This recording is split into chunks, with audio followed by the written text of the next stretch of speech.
दोस्तों नमस्कार। आज बात करेंगे वेस्टर्न यूपी के एक बड़े फैक्टर पर, जयंत चौधरी। जी हां, वेस्टर्न यूपी में जयंत चौधरी की पार्टी राष्ट्रीय लोकदल एक बड़ा फैक्टर है और इसे नजरअंदाज करने की स्थिति में न भाजपा है और न ही विपक्ष। भाजपा से जाटों और मुसलमानों की नाराजगी को भुनाने में जयंत चौधरी ने पिछले 5-7 सालों में कोई कसर नहीं छोड़ी है। अब सवाल ये उठता है कि क्या जयंत चौधरी 2024 के चुनाव में इस नाराजगी के साथ खड़े होंगे और भारतीय जनता पार्टी को कमजोर करने के लिए उसके खिलाफ लड़ेंगे या सत्ता की नाव पर सवार हो जाएंगे। फिलहाल सियासी सुर्खियों में कई तरह के सवाल हैं। भाजपा के कई नेताओं का यह भी कहना है कि जयंत चौधरी के साथ उनकी पार्टी की बातचीत लगभग अंतिम दौर में है और कई नेता तो सीटें भी गिनाते हैं। आखिर इसकी सच्चाई क्या है? वेस्ट यूपी के 6 मंडलों की 18 लोकसभा सीटों पर जाट वोट बैंक का एक बड़ा असर है।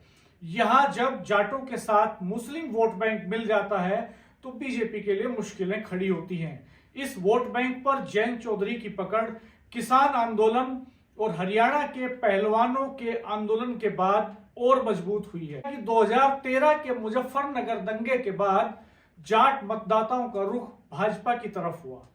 इसी वजह से गन्ना बेल्ट की लगभग सभी लोकसभा सीटें भाजपा के खाते में चली गईं। 2019 में चौधरी अजीत सिंह ने दंगे से टूटे समीकरणों को जोड़ने के लिए मुजफ्फरनगर से चुनाव लड़ने का फैसला लिया। जयंत चौधरी बागपत से चुनाव मैदान में आए। राष्ट्रीय लोकदल को दोनों ही सीटों पर हार मिली, लेकिन इस पहल से जाट और मुस्लिम मतदाताओं के बीच जो दूरी बढ़ी थी वो काफी हद तक कम हो गई। यही वह समीकरण है जो वेस्टर्न यूपी में भाजपा के लिए सबसे बड़ी मुश्किल है। इसका बड़ा असर 2022 के यूपी के विधानसभा चुनावों में भी दिखाई दिया, जब पश्चिमी यूपी के हर जिले में समाजवादी पार्टी और राष्ट्रीय लोकदल के गठबंधन ने भाजपा प्रत्याशियों के पसीने छुड़ा दिए। मुजफ्फरनगर लोकसभा क्षेत्र की ज्यादातर सीटें भारतीय जनता पार्टी हार गई और जयंत चौधरी के 9 विधायक इस समय यूपी की विधानसभा में हैं। किसान आंदोलन हो, चाहे हाथरस कांड हो या फिर लखीमपुर खीरी का कांड, हर जगह जयंत केंद्र और प्रदेश सरकार के खिलाफ जमीन पर लड़ते हुए दिखाई दिए हैं। ये पहला ऐसा लोकसभा चुनाव होगा जब चौधरी अजीत सिंह नहीं है। हालांकि चौधरी अजीत सिंह के बिना एक विधानसभा चुनाव जयंत लड़ चुके हैं और उसका अनुभव उनके पास है। सियासी हलकों में बीच बीच में ये कयास लगाए जाते हैं कि जयंत चौधरी को बीजेपी ने साध लिया है।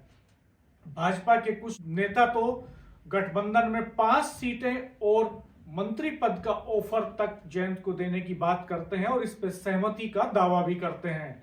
लेकिन आज हम इस एपिसोड में इन दावों की हकीकत और जयंत चौधरी की पॉलिटिक्स की रियलिटी पर बात करेंगे। पश्चिमी उत्तर प्रदेश की सियासत पर हरियाणा और पंजाब के जाटों के रुख का भी असर पड़ता रहा है। इस पूरी बेल्ट में जाटों में आपस में तमाम रिश्तेदारियां और रसूख हैं। किसान आंदोलन में भी यही पूरी बेल्ट केंद्र सरकार के खिलाफ सड़कों पर थी। हरियाणा के जाट आंदोलन में हुई हिंसा और उसके बाद पुलिस कार्रवाई में युवाओं के मारे जाने से भी जाटों में आक्रोश बढ़ा। किसान आंदोलन में यह तलखी और बढ़ गई। पहलवानों के आंदोलन ने जाटों की नाराजगी को और हवा दी। पिछले 5-7 साल के अंदर जयंत हर मोर्चे पर भाजपा की प्रदेश और केंद्र सरकार के खिलाफ सड़कों पर लड़ते हुए दिखाई दिए हैं। इससे जाटों और मुसलमानों में जयंत के प्रति हमदर्दी बढ़ी है। ऐसे में जयंत अगर भाजपा के साथ चले जाते हैं तो उनका ये पूरा जनाधार हमेशा के लिए बिखरने का बड़ा खतरा है और जयंत इसे बखूबी समझते हैं। हालांकि भाजपा के कुछ नेताओं का मानना है कि जयंत अगर उनके साथ आते हैं तो पश्चिमी यूपी में विपक्ष का खाता तक नहीं खुलेगा और जयंत जितनी भी सीटों पर लड़ेंगे उतनी ही सीटें जीत जाएंगे। लेकिन जयंत को शायद 2024 की नहीं, भविष्य की चिंता है। संसद में तो वह है ही, लेकिन उन्हें भविष्य की सियासत के लिए एक मजबूत वोट बैंक की जरूरत है जो इस समय मुसलमान और जाट के रूप में उनके साथ यूनाइट होता हुआ दिखाई दे रहा है। जयंत भी राहुल गांधी की तर्ज पर सत्ता के खिलाफ संघर्ष की राह चुनना चाहते हैं। उन्होंने इसका संकेत अपने पार्टी के कार्यकर्ताओं को दे भी दिया है। राजस्थान में जयंत चौधरी का कांग्रेस से पहले ही गठबंधन है। 2024 के लोकसभा चुनाव से पहले राजस्थान में विधानसभा चुनाव होने हैं। ऐसे में बहुत संभव है कि उससे पहले जयंत और राहुल की नजदीकियां और बढ़ें। वैसे भी इस समय कांग्रेस के प्रति जयंत के परंपरागत जाट वोट बैंक का रुख नरम है। जाटों में ये बात घर कर गई है कि 2014 के लोकसभा चुनाव से पहले चौधरी अजीत सिंह ने यूपीए सरकार से उन्हें केंद्र में जो ओबीसी का आरक्षण दिलाया था, अगर बाद में भाजपा की केंद्र सरकार इसकी मजबूत पैरवी करती तो यह आरक्षण बरकरार रहता। कर्नाटक में कांग्रेस की सरकार आने के बाद से विपक्ष में जोश है।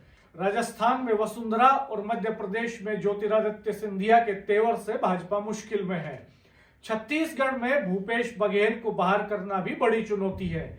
ऐसे में मजबूत संभावनाएं देखते हुए पटना में करीब 17 विपक्षी दलों की एकता की जो बुनियाद पड़ी है, उससे क्षेत्रीय दलों में भी उत्साह है। दिल्ली में विपक्ष को एकजुट करने की बात लंबे समय से चली। इस एकजुटता में समाजवादी पार्टी के मुखिया अखिलेश यादव का नाम भी जोर शोर से लिया जा रहा है, क्योंकि विपक्ष को लगता है कि यूपी में भाजपा को हराने के लिए समाजवादी पार्टी और बसपा का साथ भी जरूरी है। 20 मई को अखिलेश कर्नाटक में कांग्रेस की सरकार के शपथ ग्रहण समारोह में नहीं गए तो पटना में विपक्षी दलों की बैठक से मायावती ने दूरी बनाए रखी। जयंत चौधरी हालांकि कर्नाटक जरूर पहुंचे थे, लेकिन पटना की बैठक में वह भी नहीं गए। उस समय वो विदेश दौरे पर थे और यही से इन कयासों को हवा मिलनी शुरू हुई कि शायद जयंत चौधरी बीजेपी के साथ जा सकते हैं। हालांकि इन कयासों का खंडन करते हुए जयंत चौधरी ने एक चिट्ठी नीतीश कुमार को लिखी और जयंत चौधरी का यह मानना है कि समरसता अभियान के सहारे पश्चिम उत्तर प्रदेश में उनकी जड़ें 2024 से पहले और ज्यादा मजबूत होंगी। उनका संकल्प है कि वो 1500 गांवों तक जाएंगे। 150 से ज्यादा गांवों तक वो पहुंच चुके हैं और वो अकेले दम पर हर गांव तक पहुंचना चाहते हैं। अखिलेश यादव की पार्टी को भी इसमें उन्होंने अपने साथ नहीं लिया है। ऐसे में ये देखने वाली बात है कि पश्चिमी यूपी में जयंत चौधरी का जो समरसता अभियान है वो इन्हें कितनी ताकत देता है। गांव की गलियों और चौपालों से मिशन 2024 में जीत की बड़ी संभावना तलाश रहे जयंत बड़े बदलाव की उम्मीदें लेकर चल रहे हैं। अपने गठबंधन के सारथी सपा मुखिया अखिलेश यादव के बिना वो पूरे दमखम से लगे हैं और पश्चिम में सियासी संग्राम की हवा बदलना चाहते हैं।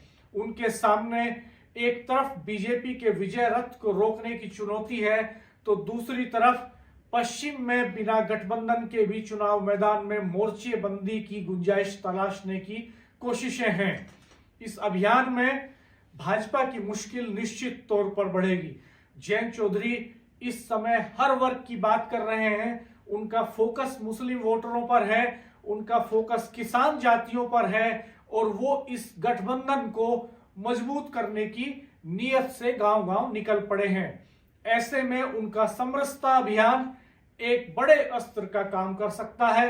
आरएलडी नेताओं का यह दावा है कि चौधरी चरण सिंह जहां और चौधरी अजीत सिंह जहां नहीं पहुंचे वहां तक भी जयंत चौधरी पहुंच रहे हैं और बड़े बदलाव का रास्ता तय करने जा रहे हैं। निकाय चुनाव में आरएलडी और सपा के बीच खटास भी सबने देखी।